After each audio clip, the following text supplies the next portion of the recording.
الحمدللہ رب العالمین والصلاة والسلام علی سید الانبیاء والمرسلین اما بعد اعوذ باللہ من الشیطان الرجیم بسم اللہ الرحمن الرحیم کنتم خیر امت اخرجت للناس تأمرون بالمعروف وتنہون عن المنکر وتؤمنون باللہ ولو آمن اہل الکتاب لکان خیر لهم منہم المؤمنون واکثرهم الفاسقون صدق اللہ العظیم۔ اللہم صلی وسلم علی نبینا محمد رب اشرح لی صدری ویسر لی امری واحلل عقدۃ من لسانی یفقہوا قولی واجعل لی وزیرا من اہلی آمین یا رب العالمین۔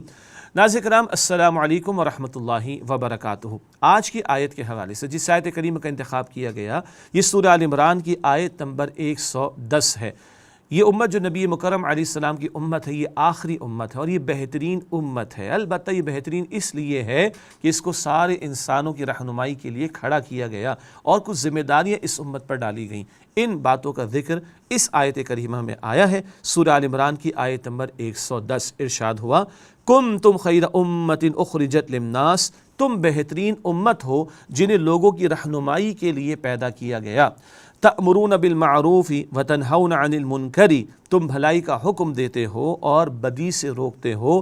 وتؤمنون باللہ، اور تم اللہ سبحانہ وتعالی پر ایمان لاتے ہو۔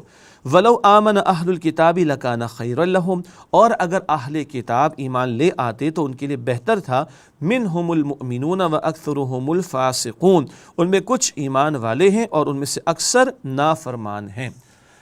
آیت کریمہ کے آغاز میں فرمایا گیا تم بہترین امت ہو۔ دیکھیے دنیا میں کبھی بھی فضیلت ملتی ہے، کوئی پریسٹیجس پوزیشن ملتی ہے، کوئی منصب ملتا ہے تو فری میں نہیں ملتا، ذمہ داری کے ساتھ ملتا ہے، اور جتنا بھاری منصب ہوتا ہے ذمہ داری اتنی زیادہ ہوتی ہے، ہاں پھر بینیفٹس بھی اتنے ہی ملتے ہیں۔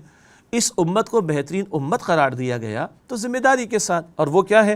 اخرجت للناس، تو اس امت کو لوگوں کے لیے برپا کیا گیا، لوگوں کی رہنمائی کا سامان کرنے کے لیے پیدا کیا گیا۔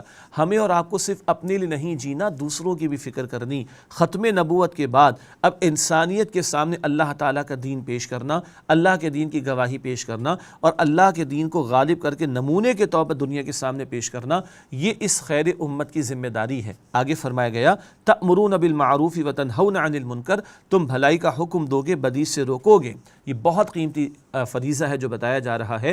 ہم نے دوسروں کی بھی فکر کرنی ہے، خود نیک بننا ہے، دوسروں کو نیکی کی دعوت دینی، خود بدی سے بچنا ہے، دوسروں کو بدی سے بچانے کی کوشش کرنی۔ البتہ حکم کب دیا جا سکتا ہے؟ جب اختیار ہو۔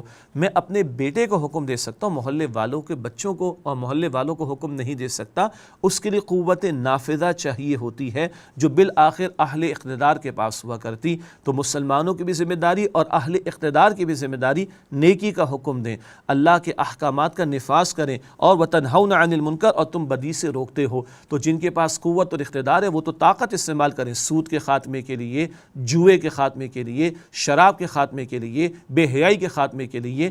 عام مسلمان میں اور آپ تو کہیں گے بھائی سود کو چھوڑ دو، بے حیائی کو چھوڑ دو، ہمارے پاس طاقت نہیں، لیکن جن کے پاس طاقت ہے ان کو کل اللہ تعالیٰ کو جواب بھی دینا ہے، وہ طاقت کے ذریعے سے بدی کا اور منکرات کا خاتمہ کریں، تب ہے حکم دینا۔ جہاں اختیار نہیں وہاں دعوت ہے، تبلیغ ہے، ریکویسٹ ہے، یاد دہانی ہے، منت سماجت کرنے کی بات ہے، لیکن جہاں اختیار ہے وہاں پر اختیار استعمال کر کے نیکی کا حکم دیا جائے گا، فرائض پر عمل درآمد کرایا جائے گا اور بدی کو مٹایا جائے گا۔ آگے فرمایا وَتُؤْمِنُونَ بِاللَّهِ، اور تم اللہ تعالیٰ پر ایمان رکھتے ہو۔ آپ قرآن حکیم پڑھ جائیے، اکثر و بیشتر آپ کو ترتیب میں ایمان پہلے ملے گا، عمل بعد میں ملے گا۔ آمنوا وعملوا الصالحات، آمنوا وعملوا الصالحات، ایسے ہی ہے نا؟ یہاں ترتیب بدل گئی، اور کس آیت میں بدل گئی؟ جس پہ خیر امت کا ذکر آ رہا ہے۔ خیر امت والی اس آیت میں عمل کا بیان پہلے، ایمان کا بیان بعد میں۔ تم نیکی کا حکم دو گے، تم بدی سے روکو گے، تم اللہ تعالیٰ پر ایمان رکھتے ہو۔ آخر ایسا کیوں؟ ہم بھی کلمہ پڑھ کر مطمئن ہو کر بیٹھ جائیں تو اس میں کمال کیا ہے؟ نوح علیہ السلام کے دور میں جو لوگ ایمان والے تھے ان کے لیے چوائس ہی تھا نوح علیہ السلام کا کلمہ پڑھنے کا، انہوں نے پڑھا اور کامیاب۔ آج نبی اکرم علیہ السلام ہی کا کلمہ پڑھنا ہے تو کامیابی ملے گی۔ تو کلمہ آج پڑھنے کا موقع ہے محمد مصطفیٰ علیہ السلام کے تعلق سے کہ وہ اللہ کے آخری رسول ہیں۔ ہم کلمہ پڑھ کر مطمئن ہو کر بیٹھ جائیں تو اس میں کمال کیا ہے؟ بات سمجھ آ رہی؟ کمال تب ہے کہ تم کلمہ پڑھ کر مطمئن نہ ہو جاؤ، کلمے کے تقاضوں پر خود بھی عمل کرو، کلمے کے تقاضوں کو بیان بھی کرو، کلمے کے تقاضوں کے نفاذ کی جد و جہد کرو۔ یہ کرو تو تم بہتر امت ہو اور بہترین امت ہو۔ اور اہل علم میں بیان فرمائے، امام قرطبی بھی فرماتے رحمۃ اللہ علیہ، وہ شخص امتی کہلانے کا مستحق نہیں ہو سکتا جو اس فریضے کو انجام نہ دے۔ یہ امت گھر بنانے کے لیے، کاروبار چلانے کے لیے فقط پیدا نہیں کی، وہ کافر بھی یہ کام کر رہے ہیں، تو ہم کہے کہ خیر امت ہو جائیں گے اگر ہم نے بلڈنگیں بنا لی، جائیدادیں بنا لی، کون سے کمال کی بات؟ فرائض کیا ہے ہمارے؟ تمہیں دوسروں کے لیے برپا کیا گیا ہے، تم نیکی کا حکم دو گے، تم بدی سے روکو گے، یہ کرے تو خیر امت ہے، یہ کرے تو واقعتاً امتی ہے، کیونکہ امت اسی کام کے لیے پیدا کی گئی ہے۔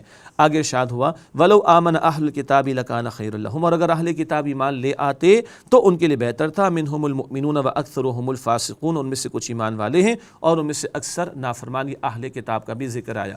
اللہ تعالیٰ مجھے اور آپ کو اس امت میں جس میں اس نے پیدا فرما دیا، اس کے خیر امت والے ہونے پہلو کو اس تناظر میں سامنے رکھنے کی توفیق عطا فرمائے کہ ذمہ داریاں ادا کرنی، خود نیک بننا، نیکی کی دعوت دینا، بدی سے بچنا، بدی کو مٹانے کی کوشش کرنا، اور اللہ کے دین کے غلبے کی جد و جہد کریں تاکہ منکرات کا خاتمہ ہو اور فرائض و واجبات پر عمل ہو۔ تب واقعتاً ہم امتی ہوں گے، اور تب انشاءاللہ روز قیامت نبی اکرم صلی اللہ علیہ وسلم کی شفاعت بھی ہمیں میسر آئے گی۔ اللہ تعالیٰ مجھے اور آپ کو ہم سب کو عمل کی توفیق عطا فرمائے، آمین یا رب العالمین۔ وآخر دعوانا ان الحمد للہ رب العالمین، والسلام علیکم ورحمۃ اللہ وبرکاتہ۔